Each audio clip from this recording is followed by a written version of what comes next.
रात अजय बाबू अपनी पत्नी मानो के साथ शादी की पार्टी से अपने घर को लौट रहे थे। रात ज्यादा होने की वजह से कोई सवारी गाड़ी नहीं मिल रही थी। अजय बाबू का घर मुश्किल से 3 किलोमीटर की दूरी पर देहरादून के एक पहाड़ी गांव में था। मुसीबत ये थी कि महीना सावन का था और ऊपर से जोरों की बारिश भी हो रही थी। दौड़ और उन्हें अपने घर पहुंचना भी जरूरी था।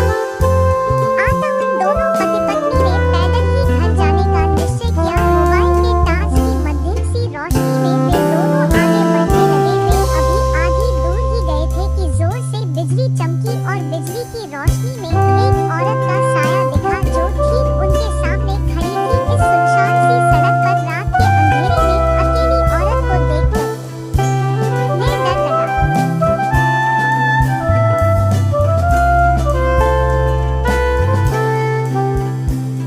इस सुनसान सी सड़क पर रात के अंधेरे में अकेली औरत को देखकर उन्हें डर लगा और मन में तरह-तरह के विचार आने लगे कि कहीं ये कोई है जो कि वो देखा जाएगा।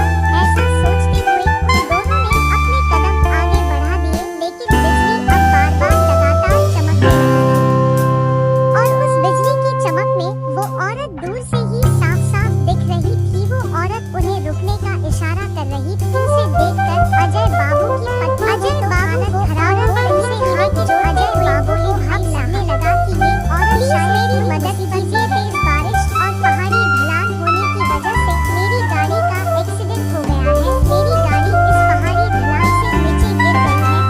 उसमें मेरी 1 साल की मासूम बच्ची है।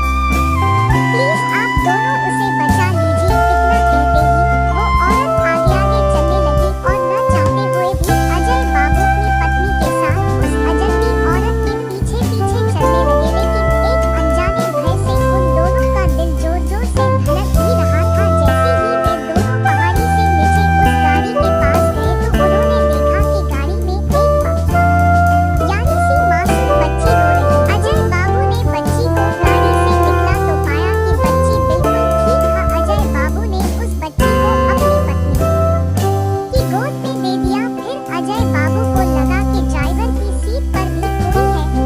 जब वो आगे जाकर देखे तो उनके होश उड़ गए क्योंकि ड्राइवर की सीट पर वही औरत खून से लापता होकर मरी पड़ी थी। अजय बाबू को अब सब कुछ समझ में आ गया था। वे दोनों पति पत्नी बच्ची को अपनी गोद में लेकर अपने घर की तरफ आगे बढ़ गए। रास्ते में उनकी पत्नी ने उनसे पूछा वो औरत कौन थी। फिर वो औरत दिखी क्यों नहीं दिखी वो कोई। अजय बाबू बोले वो एक माँ